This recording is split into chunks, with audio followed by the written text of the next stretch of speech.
Maray na hapon mga tugang uya po ang mga bareta ngunyan para sa agadigdi sa Radyo DZGB. Mga baretang maruluwa sa aga sa mga dyaryo nasyonal. Enot sa PBN DZGB sa mga baretang ngunyan para sa aga.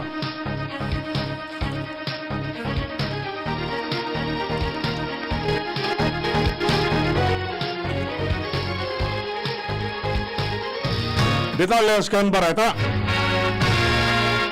Sinabi kan Department of Health na ang mga gobyerno lokal pwede nang mag-administrar ng COVID-19 vaccine alis sa COVAX facility sa mga tios na pamilyang Pilipino bilang parte kan A5 priority sector kung igwani magkakanagong supply. Sinabi ni Health Undersecretary Maria Rosario Vergere na ang World Health Organization na iyo ang nangangenot sa Vaccine Sharing Initiative nagtugot na sa paggamit ng COVAX jobs para sa mga pobre para sa mga healthcare workers, senior citizens, as in persons with comorbidities. Sa sinabi na ang pagbakuna sa mga tios dapat magkaigwanin estratehiya mantang ang nasyon padagos pang nakikipag-gumulan sa kakulangan ng supply ng bakuna. Posibleng ipabakal na sa publiko ang COVID-19 vaccines kan Pfizer as in Moderna sa Setyembre o Oktubre. Sinabi ni Vaccine Czar Carlito Galvez na nag-apply na nin full authorization status halik sa World Health Organization and manufacturers kanasabing mga bakuna. Ang mga bakuna na natauhan nin full authorization, pwedeng bakalon kan probadong kumpanya asin direktang ipabakal sa mga konsumidores.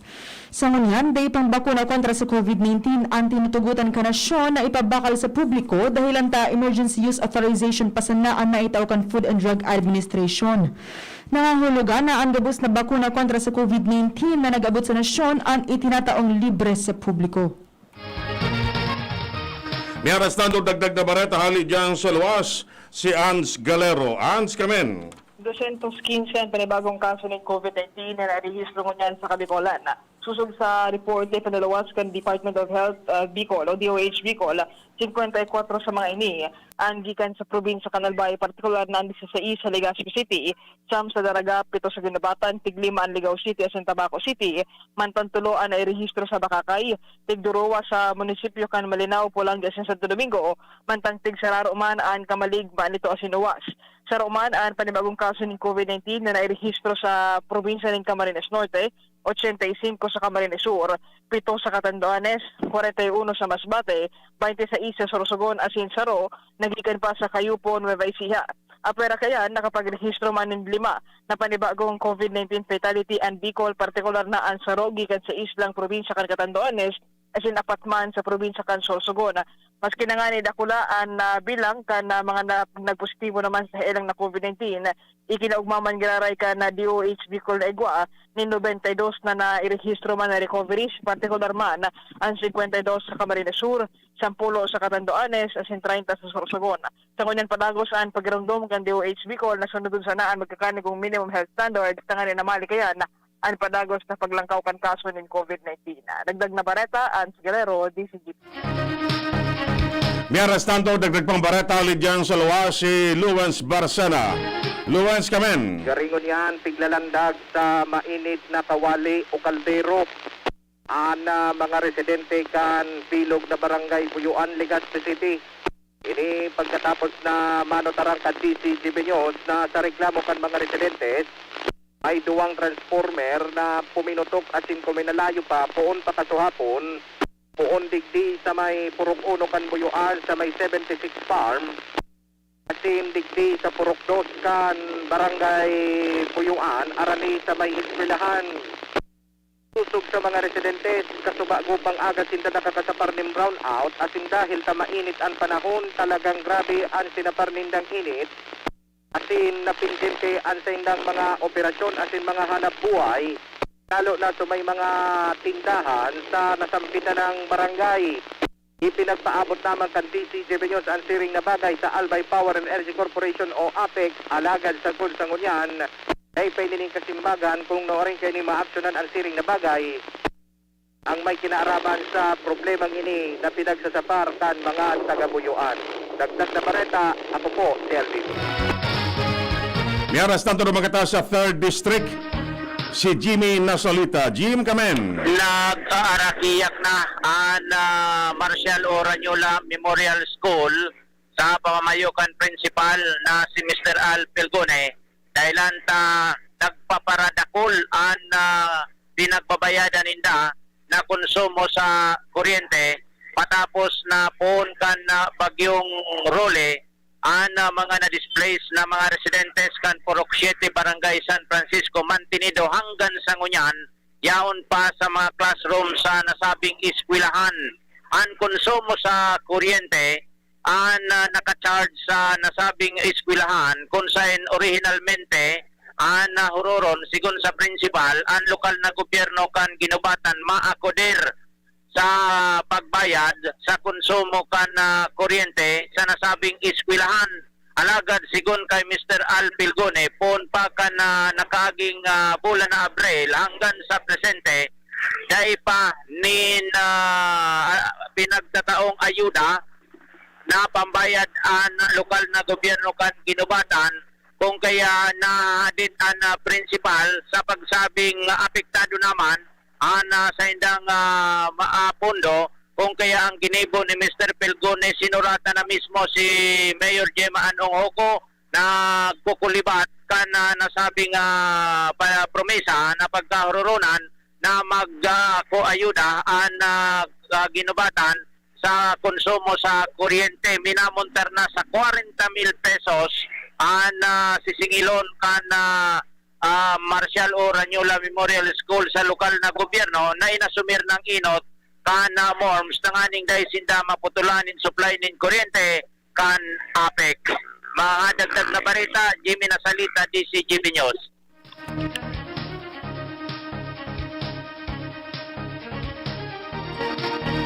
Mientras tanto, bakunado na ang 500 na soldados na nasa lindong kan A4 priority category sa COVID-19 vaccine sa Lapu-Lapu Grandstand sa Camp Aguinaldo. Enot na nabakunahan si Armed Forces of the Philippines Chief of Staff General Cirilito Subihana na sinundan kan iba pang haralangkaw na opisyales kan military. Sa sinabi na 500 doses ng Sinovac vaccine ang enot na alokasyon pasuna na naresibi kan Forces Armadas kan Pilipinas para sa A4 category alagad nasa 9,000 doses ang itinalaan para sa indak ang gobyerno sinigwapeng pigdalauman na dugang na 6,000 doses alis sa AstraZeneca. Enot nang nakaresibi din sa 30,000 na vaccine allocation ang Forces Armadas para sa mga tauhan kini na laog sa A1, A2 asin A3 priority category. Nasa 164 ang mga bagong naibaretang pulis na tinamaan ng COVID-19 sa Pilipinas. Sa datos ng PNP Health Services, nasa 25,866 ang kumpirmadong kaso ng COVID-19 sa lado ng Philippine National Police. Sa nasabing bilang, nasa 1,865 ang mga aktibong kaso. 89 naman na pulis ang narahaya sa nakakaulakit na helang. Dahilan kay ni 23,030 ang total recovery sa lado kan pulisya darakan siring na helang mantang saro na naman ang naibaratang nagadana sa pulisya kausa kan COVID-19 na nagdara sa total na 71 ang mga COVID-19 na related deaths. Mientras tanto, nabakunahan na kan gobyerno nasa 10% kan sendang target population tanganing maabot ang herd immunity kontra sa COVID-19. Sinabi ni Health Undersecretary Maria Rosario Vergere na pwede makamtan ang herd immunity kung ang 70% kan populasyon sa nasyon mabakunahan na. Sa iyong ipinaliwanag na kung sa kalkulo sa 70% kan populasyon nasa 9.8% na ang mga bakunadong persona.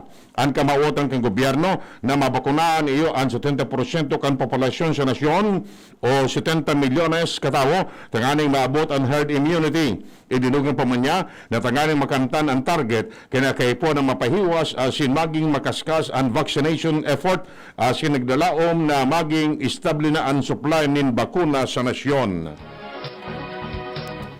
Nakatalaan na magkaiguan in pagtiripon sa aga ang Senate Committee of the Whole tanganing pag-adalan ang 82.5 bilyones pesos na vaccination program kan gobyerno. Sinabi ni Senadora Panfilo Lacson na magkakaiguanin pagtiripon ang Senado tanganing maevaluar ang mga protocols asin giya kan Interagency Task Force for the Management of Emerging Infectious Disease. Si Senate President Tito Soto ang manginganot sa pagtiripon. Enot kaini, sinabi ni Soto na ang sa indang gigibuhon na pagdangog, iyon kasimbagan sa kahagadan kan mga senador na pag-adalan ang paggamit o paggastos kan gobyerno sa bilyones pesos na fundo para sa pagbakuna kontra sa COVID-19. Iba pang detalos kan Bareta nasa 127,614 katao hali sa A4 kategory ang nabakunahan na. Sinabi ni Health Undersecretary Maria Rosario Vergere na nailing ninda ang interes kan mga namamanuan na mabakunahan na kung kaya dapat pakusugon ang master listing process as in scheduling para diin na magsurusuan sa mga vaccination centers. Idinugin pa man niya na siyang nagdalaom na ang mga gobyerno lokal magkaiguanin master listing tanganing ang mga tao maitalaan kung rin sinda dapat magduman sa vaccination center para mabakunahan na si Riman malikayan ang mass gathering. Sinabi ni Berher na dapat magkaiguanin estratehiya ang mga local government units tanganing makataonin maray na access para sa mga senior citizens as iba pang vulnerable population na makasabay pa sa pagbabakuna sa A4 category. Dai pa napapanahon para ipairaroman NCR Plus sa Modified General Community Quarantine. Iniyan sinabi ni Presidential Spokesman Harry Roque may kinaraman sa mga informasyon na posibleng turosan na ang quarantine restrictions sa Metro Manila as iba pang kataraning na probinsya. Siyang sinabi na malabog pang turosan ang quarantine restrictions sa NCR Plus kundi ipapairarom ini sa Ordinary General Community Quarantine poon sa Hunyo 16. Sa ngunyan, mantinido na GCQ na may paghihigpit sa NCR Plus asin matatapos iningunyan na aldaw. Handa na ang Philippine National Police para isalang sa pagbabakuna ang mga pulis na kayariba sa A4 priority category matapos na maresibin na ninda ang bagong alokasyon ng mga bakuna halis sa Department of Health. Sinabi ni PNP spokesman Brigadier General Ronaldo Olay na sa aga mapuo na sindang magbakuna sa mga pulis. Si PNP Chief General Guillermo Eliazar ang mangingenot sa pagpapabakuna. Nasusundan naman kan mga miyembros kan PNP Command Group. Enot kani sinugo ni Eliazar ang sendang mga tauhan na nasa lokalidad na makipag-coordinar na sa sendang mga gobyerno lokal tanganing tulos man na maisalang sa pagbabakuna. Sinabi ni Senate Minority Leader Franklin Drilon na ang Department of the Interior and Local Government dapat magtaonin insentibo sa mga local government units o barangay na nakabakuna na sa mayoriya kan sa indang mga residentes. Hiyan siyang suwestyon sa taho kan bagolbo na rollout sa immunization program kan gobyerno kontra sa COVID-19 asinan pagsayuma kanibang namamanuaan na sinda mabakunahan. Siyang sinabi na tanganing maangganyar ang publiko na magpabakuna kay puha na tawanin premyo ang mga barangay sa pagbakuna sa porsyento kan sa indang populasyon sa nasasakupan na lugar. Sa ibang nalado, sinabi ni Drilon na ang pag-imponer nin ideya na magtawnin insentibo difficile ngunyan dahilan tahawa ba ang supply nin mga bakuna sa nasyon. Haros gabos kan AstraZeneca COVID-19 vaccine doses ang tigdalauman na mapapasunan ngunya na bulan asin Hulyo ang nagamit na. Sinabi ni Health Undersecretary Maria Rosario Vergere na ang gabos na bakuna halos sa British Swede firm tigdalauman na mapapaso sa mas lalong madaling panahon. Anay distribute na sa mga vaccination center. Sayang ipinaluwanag na maabot naman sana sa 100,000 na doses ang kaipuan may bakuna para sa mga namamanuan mantang nasa 2.4 milyones doses na itao naman sa mga vaccination center asin na bakuna naman sa mga namamanuan. Nagsumitir nin resolution si Senador Sherwin Gatchalian tanganing maugid nin marahay kan Senado ang kahagadan kan sektor nin edukasyon para sa school year 2021-2022. Siyang sinabi na kamamutan kan Senate Resolution na 739 na ugidon ang kakayahan kan mga eskwelahan na magtaon ng dekalidad na edukasyon sa anuman na paagi sa masunod na school year sa paagi man in face-to-face classes o distance learning. Gusto niyang ibusol ang pag-uugid sa pagiging efektibo asin sa hagyat na pigaampang kan distance learning para sa school year 2020 to 2021 kay baan kakulangan ng gadgets, problema sa kuryente, internet connection, tamang espasyo sa pag-aadal asin kalidad ng mga modules. Mientras tanto, mantenido ang quarantine control point sa NCR Plaza paagi nin mas maigpit na border control tangani malikayan an ulakit kan COVID-19. Inang pahayag ni PNP Chief General Guillermo Eliasar kasunod kan pagpabor kan Octa Research Group na turusan na ang quarantine restriction sa NCR asin kataraning na probinsya kani. Sa sinabi na susunodong pamanggiraray ang mga giya kan Interagency Task Force for the Management of Emerging Infectious Disease, lalo na kung may pagbabago sindang gigibuhon pag-abot sa border control. Dalang kini, maigpit pa manggiraray na babantayan kan mga pulis ang mga non-essential travel halit sa mga lugar na nasa lindong kan General Community Quarantine, pasiling sa mga lugar na nasa Modified General Community Quarantine. Sinabi kan Department of Labor and Employment na kinakaipuhan ng ngunyan kan mga local government units na magkrear nin sarong Institutional Public Employment Service Office o PESO para maging kwalifikado sa Seal of Good Local Governance Award ngunyan na taon. Sindang sinabi na ini kasunod kan pag-adaptar kan Department of Interior and Local Government sa rekomendasyon kan dole na isabay naman ang institutionalisasyon kan peso asin pagkuanin ibubugtak na namamahala sa peso sa giya kan Social Protection and Sensitivity kan SGLG. Pinasalamatan man ni Labor Secretary Bebot Balyo ang DLG sa desisyon kaini sa pagsasabi na ang pagbiyo nin mga bagong giya iyan mapalangkaw sa parametro kanselyo.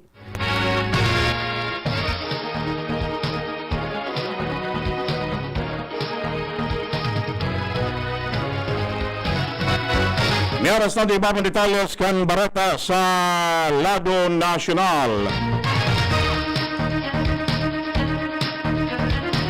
Nagdalaom ang Pro-Democracy Coalition na isang bayanan na magbabago pa ang gabos para sa mga nominado kani na maging pambato sa 2022 election. Ina nagluwas matapos magsayuma diba sa mga pinangaranan na posibleng kandidato kan isang bayanan sa masunod na eleksyon. Sinabi ni Abogado Howard Calleja sa mga co-convenors kan coalition na maski aniba nagsabi na sindang plano na magkandidato sa anuman na posisyon sa masunod na eleksyon, yang pamanggirari ang posibilidad na magbago pa ang sindang isip sa kung na paman minaabot ang panahon kan pagsumiter ng Certificate of Candidacy sa Oktubre. Idinugan pa man niya na ginagalang ninda ang desisyon kan mga nominado asin handa man sindang tauanin oras ang mga ini para mag-isip-isip. Sa lakdang na maengganyer na magparehistro, ang opisyal kan COMELEC at Gender and Development nagtalaanin special days sa mga lalaki na matauan man in preferential treatment. Sa pagrumdum sa esfuerzos kan mga lalaki, lalo na mga ama, ang Hunyo 21 hasta 23, 2021 ang maging special days para sa mga ini. Ang mga lalaki ang tatawaning prioridad na tulong aldaw na special registration para iselebrar ang Father's Day ngayon na bulan. Ang mga aplikanteng lalaki pwede magbisita sa opisina kan COMELEC tanganing makarehistro po alas 8 nin aga hasta alas 5 nin hapon, Lunes sagkod Sabado. Ang nasyon maselebrar kan Father's Day sa Hunyo 20.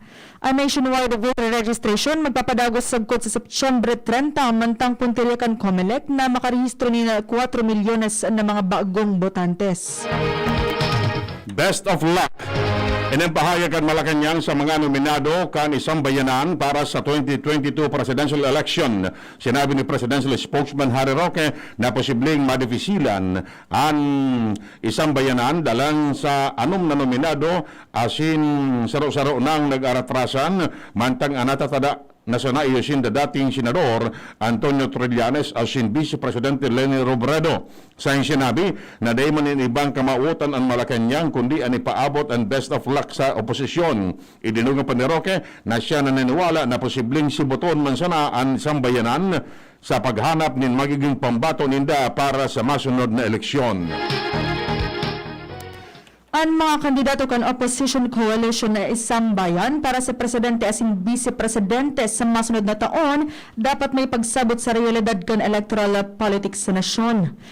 Hiniyan pahayag ni Aris Arugay, professor sa UP Diliman Department of Political Sciences, sa pagsasabi na igwa siyang obserbasyon sa isang bayan na kunihilingon ang mga governors na iyon mga representantes kan moral politics sa Pilipinas, alagad dainin mas kisaro sa mga ini ang igwanin eksperyensya sa electoral politics.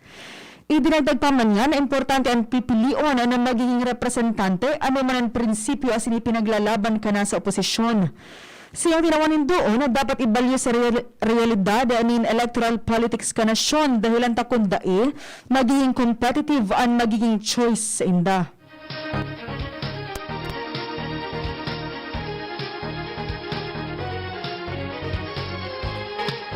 May oras na iba pang detalles kan Bareta sa lado nasyonal. Naisiya na kan Fibox ang magmatic unrest kan Bulkan Taal. Nakaresusindanin tracing volcanic tremor na nagdurar ni puon sa Rojas hasta 270 minutos sa nakaaging 24 oras mantang padagos man ang pagbuga ni maputing aso. Halangkaw pa ang ipigbubugang sulfur dioxide na minaabot sa average na 4,443 toneladas kada aldaw. Sa indang ipinaliwanag na base sa ground deformation parameters sa electronic tilt continuous GPS asin INSAR monitoring ang bulkan nagpuon kan deflation kan Abril 2021 mantang ang Taal region ini padagos na nagiging aktibo poon pa kan Abril kan 2020. Sa ibong lado, mantenidong nasa alert level 2 ang abnormalidad kan bulkan Taal. Sinugo ni PNP Chief General Guillermo Eleazar ang pulisya na may higpit na bantayan asin makipagtabangan sa military para mapreventaran ang mga rebeldeng komunista na magkolekta ng permit to campaign fees sa mga politiko mantang madali na ang 2022 elections. Ini matapos sabihan kan Fuerzas Armadas kan Pilipinas na sinda makoordinar sa pulisya asin ang gobyerno lokal tanganing mapundo ang illegal na aktibidades kan CPP-NPA. Siyang sinabi na may direktiba siya sa mga police offices asin units na maging maikmat asin na vigilante sa indang respektibong lugar asin higpit na bantayan ang exhaustion activities kan mga rebeldeng komunista na nagahagad din kwarta sa mga kandidato katrokis ang permit to campaign para sa masunod na eleksyon. Naganda na ang pulisya mantang ipinararom na ninda ang sulu asin basilan sa pinaghalangkaw na security alert status dalan sa pigdalauman na retaliatory attack o pagbalos kan mga Abu Sayyaf group. Sinabi ni PNP Chief General Guillermo Eleazar na sinugo na niya ang mga local police units na ipinararom sa full red alert status dalan sa pigdalauman ninda ang pagbalos kan ASG. Sa sinabi na gusto nindang makasiguro na dai matauan in oportunidad ang mga bandido na makabalos sa mga pulis. Yan mga tugang ang detalles kay mga Bareta ngunyan para sa agadigdi sa Radio DZGB.